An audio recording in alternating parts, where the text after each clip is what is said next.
афсун телефонашро намегирад. احتمال آنها در راه باشند. شاید افسون بهار رو گرفته به خانه این برمیگردد. خیلی نیست. اگر افسون بهار رو میفت الکی 40 مرتبه به من زنگ میزد. تو چیزی نگفتی مهمت؟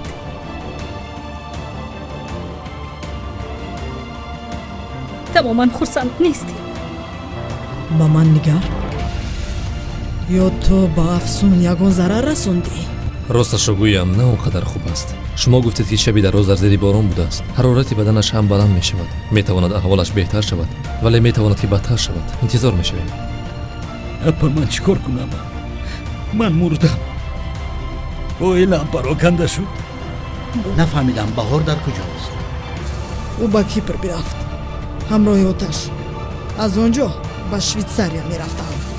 زندگی تلخ قسمت نوبتیش رو پگاه ساعت 20 در کانال یوتیوب نورانگیز فیلم طریق VPN تماشا کنید.